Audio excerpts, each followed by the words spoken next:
شاہ ولی اللہ دہلوی رحمۃ اللہ علیہ کے نزدیک یہ پورے قرآن کا عمود ہے. عمود کسے کہتے ہیں؟ عماد، الصلاۃ عماد الدین، دین کا ستون جو ہے نماز ہے. تو عمود کسی کا سینٹرل ایکسس، کسی شے کا مرکزی خیال کیا ہے. اب ایک مقالہ لکھا جا رہا ہے تو مقالے کا ایک مرکزی خیال ہوتا ہے نا، اس کے لیے ادھر سے دلیل ادھر سے دلیل، اس کے خلاف کوئی بات ہے تو اس کا توڑ، اس کی نفی، یہ سب ہوگا. لیکن اصل میں مرکزی خیال کیا ہے؟ پورے قرآن کا مرکزی خیال یہ آیت ہے بقول امام الہند شاہ ولی اللہ دہلوی رحمۃ اللہ علیہ. یہ آیت سمجھیں گے تو قرآن سمجھ میں آئے گا. یہ آیت سمجھیں گے تو جہاد کس لیے ہے، قتال کس لیے، وہ بات سمجھ میں آئے گی. آج جو دنیا میں ایک شہرہ ہے کہ یہ تو اس میں کچھ، اس کتاب میں قتال قتال قتال قتال، جنگ جنگ جنگ، یہ تو بہت زیادہ جو ہے وہ خونی قسم کی کتاب ہے. اس کی وجہ کیا ہے؟ وہ یہ نہیں سمجھتے کہ یہ اصل میں قتال جو ہے وہ ایک انقلابی عمل کا ٹاپ تھا. 15 برس مکے میں تو کوئی قتال نہیں ہوا. دعوت دی جا رہی ہے، تبلیغ ہو رہی ہے، تیاری کی جا رہی ہے، تربیت ہو رہی ہے، تزکیہ ہو رہا ہے، تنظیم ہو رہی ہے، جمع کیا جا رہا ہے، یہ سارا کام ہو رہا ہے. کوئی قتال نہیں. مارے کھا رہے ہیں، صبر کر رہے ہیں، کوئی قتال کا سوال ہی نہیں. جوابی کارروائی تک کی اجازت نہیں. انقلاب کے آخری سٹیج پر آ کر یہ لازم ہے. کیا بولشوک ریولوشن میں کوئی خونریزی نہیں ہوئی تھی؟ کیا فرینچ ریولوشن میں کوئی خونریزی نہیں ہوئی تھی؟ تو بہت ہوئی تھی. اس کو بلڈی ریولوشن کہتے ہیں دنیا میں، خونی انقلاب. کیا امریکہ نے جب برطانیہ سے آزادی حاصل کی ہے تو خونریزی نہیں ہوئی تھی؟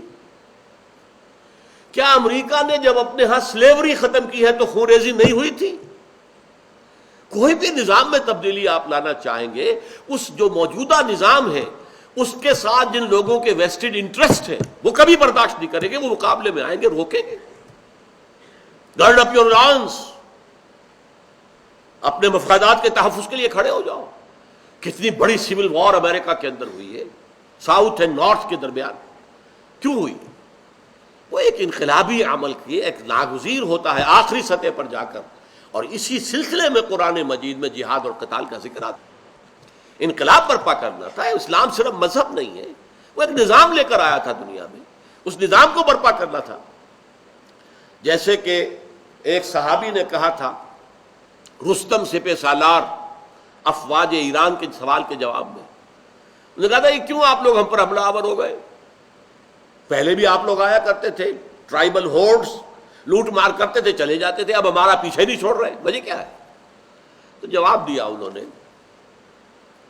انا قد ارسلنا، دیکھو پہلے ہم خود آتے تھے، لوٹ مار کرتے تھے، بھاگ جاتے تھے، اب تو ہمیں بھیجا گیا ہے. We are on a mission. اللہ نے بھیجا محمد کو، محمد نے بھیجا ہمیں. انا قد ارسلنا لنخرج الناس من ظلمات الجہالت الی نور الایمان، کہ لوگوں کو نکالیں جہالت اور جاہلیت کے اندھیروں سے ایمان کی روشنی میں. وَمِن جَوْرِ الْمُلُوكِ إِلَىٰ عَدْلِ الْإِسْلَامِ، بادشاہوں کے ظلم و ستم کے پنجوں سے نجات دلائیں اور اسلام کے نظام عدل و قسط سے روشناس کرائیں. تمہارے بادشاہ محل بناتے ہیں، عیش کرتے ہیں، اونچی اونچی فصیلوں میں رہتے ہیں، بڑے بڑے ان کے زندگی، ان کے لیے ہر طرح کے عیش و آرام. ان کی فوج کھڑی ہوتی ہے، ذرا کو ٹیکس دینے سے انکار کرے تو ان کی گردنیں اڑا دی جاتی ہیں. محنت کاشتکار کرتا ہے، عیش جو ہے وہ جاگیردار کرتا ہے یا بادشاہ کرتا ہے. محنت جو ہے، جو بھی کارکن ہے بیٹھ کر جو ہے وہ کھدر بن رہا ہے اپنے کرگے پر، اور اس سے ٹیکس لے رہی ہے حکومت، اور اس ٹیکس سے پھر حکومت نے فوجیں کھڑی کر رکھی ہیں. ذرا تم نے سرتابی کی تو سر کچل دیا جائے گا. You have to pay the taxes. یہ سارا ظلم کا نظام ختم کر کے عدل و قسط کا نظام قائم کرنے کے لیے آئے ہیں. دس از اوور مشن. تو یہ بات اچھی طرح سمجھ لینے کی ہے کہ قرآن سمجھ میں نہیں آئے گا جب تک کہ اس مرکزی آیت کو نہ سمجھ لیا جائے جو 3 مرتبہ قرآن میں آئی. عبید اللہ جو سندھی تھے مرحوم، انہوں نے اس آیت کو عنوان دیا ہے کہ یہ عالمی انقلاب کا پیش خیمہ ہے. کیوں؟ حضور صرف عرب کے لیے نہیں بھیجے گئے تھے کہ عرب میں وہ نظام قائم کر دیا تو بس بات پوری ہو گئی. حضور بھیجے گئے تھے پورے عالم انسانیت کے لیے، وما ارسلناک الا کافۃ للناس بشیرا ونذیرا۔ لہذا یہ نظام جو محمد نے برپا کیا تھا 1400 برس قبل جزیرہ نما عرب میں، اسے گلوبلائز ہونا ہے، اسے پورے گلوب کے اوپر، پورے عالم انسانیت کے اوپر قائم ہونا ہے۔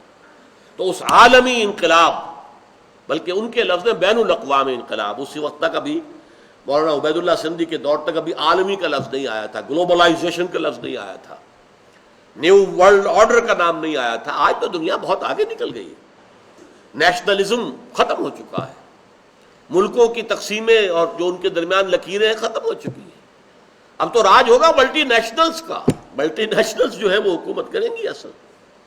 بہرحال انہوں نے اسی لیے بین الاقوامی کہا تھا، بین الاقوامی انقلاب کا یہ پیش خیمہ ہے اور عنوان ہے یہ آیت۔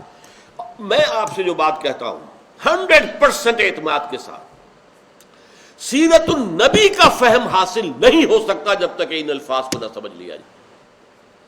اس لیے کہ سیرت کسی بھی شخص کی آپ ایسیس کریں گے، ایویلویٹ کریں گے، تو پہلے معین ہونا چاہیے کہ ان کا مقصد کیا تھا، کس حد تک وہ اس مقصد میں کامیاب ہوئے اور کس طور سے کامیاب ہوئے۔ مقصد بہت اعلیٰ دے دیا لیکن رہ گئے کہیں بیچ ہی میں تو ناکام ہوئے۔ تو پہلے یہ دیکھو کہ مقصد کیا تھا۔ جب تک حضور کا مقصد بعثت واضح نہ ہو، حضور کی سیرت سمجھ میں نہیں آ سکتی۔ بہت سے سوالات ہیں سیرت النبی کے بارے میں جو اس آیت کو سمجھے بغیر حل نہیں ہوتے۔ بہت سے اعتراضات ہیں جو کیے گئے حضور کی سیرت پر، جن کا جواب ممکن نہیں اگر اس آیت کو آپ سامنے نہ رکھیں۔ اور سب سے آخری بات یہ کہ ختم نبوت، جس کا ایک پہلو تو یہ ہے کہ آپ کے بعد اب کوئی نبی نہیں، دوسرا پہلو یہ کہ نبوت کی تکمیل ہو گئی ہے۔ اختتام صرف اس معنی میں نہیں کہ ختم ہو گئی، بلکہ اتمام اور تکمیل نبوت و رسالت۔ تو اس کی ایک بات تو آج ڈسکس ہو گئی کہ رسالت کی تکمیل یہ تھی کہ وہ نظام صرف دیا نہیں، قائم کر کے دکھایا، حجت آخری درجے میں قائم۔ نبوت کے اختتام اور تکمیل جو ہے اس کے مظاہر کیا ہے وہ انشاءاللہ اگلی نشست میں بیان ہوں گے۔ اقول قولی ھذا واستغفر اللہ لی ولکم ولسائر المسلمین والمسلمات۔